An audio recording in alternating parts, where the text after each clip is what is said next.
说起推背图，相信大家都不陌生，它被后人称为中华千古第一预言奇书，因为很多我们近代的一些历史事件在1000年前推背图上都已经预测到了，而为数不多还没预测到的预言中就有这么一个预言，在未来会有紫微圣人降临人间，并给世界带来和平。也不知道从什么时候起，网络上逐渐出现了紫微圣人的传说，不过网上的消息乱七八糟，网上传播的人也经常喜欢把自己或者某人往圣人身上凑，这让小编非常的反感。说实在的，稍微有点头脑的人都知道，凡事都要讲究证据，吹嘘自己并无实际意义。紫微圣人前无古人，后无来者，无论是谁，若发现自己有几分像诸多大预言家口中的那样，都难免经不起这样的诱惑。理智的人尚不能完全控制自己，更不用说那些知识浅薄、不懂科学的人，或者精神有些异常的人。一旦认定紫微圣人是自己，那么后果是可怕的。这些人沉浸此中无法自拔，害了自己，也害了自己的家人。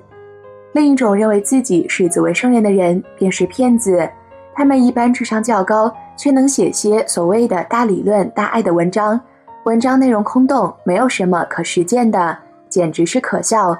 他们让盲从者也一并跟着沉迷其中，害人不浅。那么排除了这些可能性，现在我们就来进行一次比较科学的分析民间大思想家紫微圣人的一些情况。第一，紫微圣人这个称谓的起源有几种说法。第一种就是一开始所说的推背图，第47象庚戌，谶曰阳武修文，紫微星明，匹夫有责，一言为君。颂曰吴王吴地定乾坤，来自田间第一人，好把旧书多读到，一言一出见英明。这个卦象是紫微圣人称谓来源之一，但有些人认为此人是毛泽东，可谓仁者见仁，智者见智。古代预言家的预言总是漏几分藏几分，直到真相大白，我等俗人才会恍然大悟。第二种来源说法就有些玄乎，有神论者或许相信，但是无神论者不一定会相信。中国本土道教认为紫微圣人乃是神仙紫微大帝转世，佛教认为是阿弥陀佛下凡，基督教认为是耶稣再临，伊斯兰认为是尔撒下凡，三教圣人同住世，妖魔鬼怪岂能逃？此外，四大宗教都预言圣人将下凡在中国这个信仰稀薄、物质生活越来越富裕，而人们的灵魂却越来越焦灼的国度。第二，紫微圣人的具体信息考证。对于这方面的问题，不赞成去刻意求证，因为紫微圣人只有一个，去求证紫微圣人姓什么、叫什么名字、是男是女、住在哪里，根本毫无意义，只会自寻烦恼。若诸位大预言家能留下如此显而易见的预言，让你我等俗人轻易猜透他在何处，叫何名，是男是女，那么他一定不是一位称职的预言家，他所留下的也一定是谎言。紫微圣人既然是大圣人，是统一世界各大宗教教派的思想家，那么出生民间的他一定且只能通过网络表达他越来越成熟的思想体系。由于他的思想与现在所有的三观完全不一样，那么他在表达他的世界观、人生观、价值观时，或许他会尝试用各种不同的方式表达。比如出自农村家庭，条件贫寒的他，在经历了其他人难以置信的痛苦的世磨、病魔折磨后，才开始进行思考，问命运，好把旧书多读到，一言一出见英明。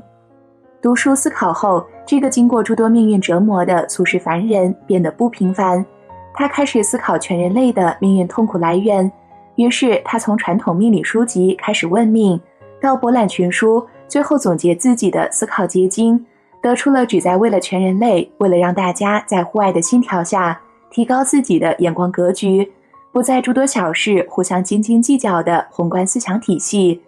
但是他的文章同时又要考虑现实，不能脱离现实，必须接地气，毕竟大家是凡人，都离不开人间烟火，都要生存。第三，紫微圣人可能会做的事情。先来说说紫微圣人的历史使命。一，他将创立辉煌的理论体系和崭新的思想学说，引导人类结束无神和有神、唯物和唯心、物质和精神的对立，使整个人类团结起来，使人类获得空前的解放。二，他的科学理论和思想体系将冲破现代思想和现代科学的种种藩篱，深刻揭示横亘于天地之间的妖、魔、鬼、怪、神、仙和飞碟、UFO、外星人等问题的实质和核心，从而引导全人类完成历史性的自我超越，使人类获得空前的解放。三，他的理论和思想会形成著作问世，他的著作会被翻译成多国文字出版。四，他将结束各个宗教之间的对立，结束各宗教内部的派别对立，结束不同信仰之间的对立。他的思想和理论融汇了不同信仰的精华，继承了不同信仰的合理内核，摒弃了各个信仰中不合理、不准确、不正确的部分，从而赢得举世尊重和广泛承认，成为全世界全人类追随的精神领袖。他的思想将成为世界性的普遍信仰，给全人类带来力量，为人类的未来指明方向。五，随着有神和无神争论的彻底终结，天地之间的一切神明形象完全失去玄机，而暴露在人类面前。人们的思想和观念、人类的自我定位等将发生天翻地覆的巨大变化。人类将彻底放弃以自我为中心的观念，建立起崭新的宇宙观。六，他为人类确立了联系的、发展的、全面的、崭新的宇宙观，将引导人类把地球赤子归入宇宙母亲的怀抱。七，他将引导人类确立崭新的宇宙观。从此以后，人类将学会站在宇宙看地球，站在宇宙文明看待地球文明，站在宇宙人类的立场上看待地球人类自身。此外，就目前中国及世界的现状来看，要实现万教归一，小的宗教暂且不说，要把基督教、佛教和伊斯兰教统一到一起，让人们同时接受，都是很困难的。因此，紫薇圣人的理论体系必须是别具一格，超出了现有宗教的范畴，以其独特的理论体系来提升各宗教，并实现各宗教信仰上的统一。所以，紫薇圣人的灭世理论还得有几个特征。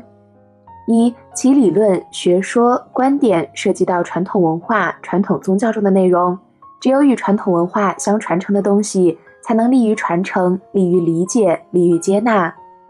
二，其理论、学说、观点又突破了传统，突破宗教中原有的内容。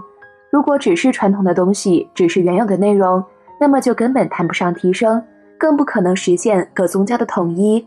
比如单单用佛教的东西，不可能去统一基督、伊斯兰等教。同样，单单用伊斯兰教的东西，也不可能把佛教、基督及其他宗教统一起来。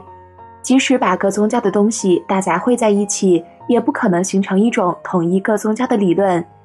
说白了，对于这样的理论，各宗教根本不会理会。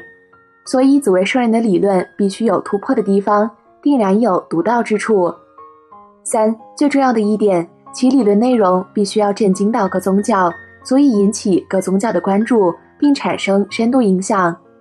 千百年来，世界上不断出现的新理论也不少，但都不足以动摇到各宗教的存在与地位。所出现的各种理论，对于各宗教来说，基本上都是事不关己、高高挂起，不会动摇到各宗教的理论根基，各宗教也根本不会理会。所以，紫薇圣人的理论体系不仅要有独到之处，还必须对各宗教的理论根基产生冲击，其理论体系必须足以触及、震惊到各宗教，并动摇到各宗教各自存在的根基，促使各宗教对圣人的理论体系进行认真思索。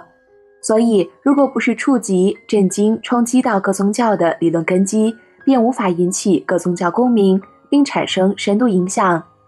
四，圣人的理论会触及到生命的根本层面，并从生命底层对人类认识产生突破性提升。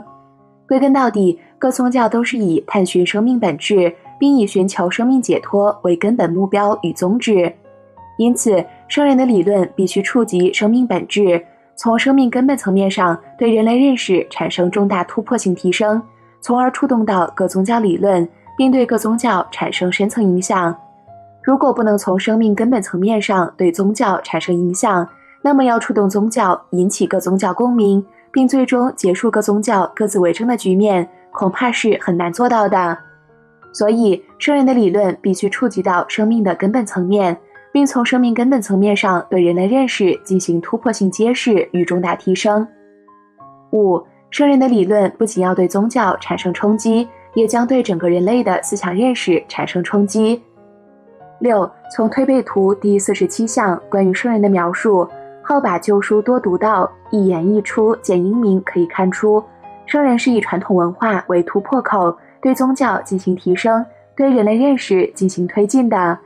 而在传统文化中，要能够直击生命底层，要把全人类的认识进行提升，要把全世界所有宗教全部统一起来，让全人类所有宗教都并入宇宙真谛探索与提升的行列，这是多么宏大的壮举！紫微圣人也许会知道自己的重大使命，但紫微圣人可能会尽自己的最大所能，推进人类探索进程的发展，为早日迎来人类认识的重大提升，早日使人类文明并入宇宙文明的轨道而不断努力。7. 圣人也是凡人，除了其理论体系以外，圣人与其他人没有两样。圣人也有鼻子，也有眼，也有欢乐与忧愁。圣人还会经受更多的风雨与磨难，圣人所走的路会承受更多的压力与磨练。最终，圣人会与众生风雨同舟，与大家一道为推进人类的认识，实现全人类的思想跨越而携手前进。综上所述，小编认为紫微圣人虽能改变整个世界，但作为一介凡人，他的理论甚至可能要他死后才能为后来的人所接受。而现在的人们如此盲目地夸大他，把他夸成了神仙，让诸多人因此沉迷紫微圣人这个伟大的称呼无法自拔，个个都想沾光。殊不知，紫微圣人这个称号对于真正的那个人来说，或许他更想当一个普通的凡人，过普通的一生吧。只不过他的人生就像是当年的唐三藏一样，一生只有一个目标，西去取经，度化大唐众生。好了，今天的内容就和大家分享到这里了，我们下期节目再见。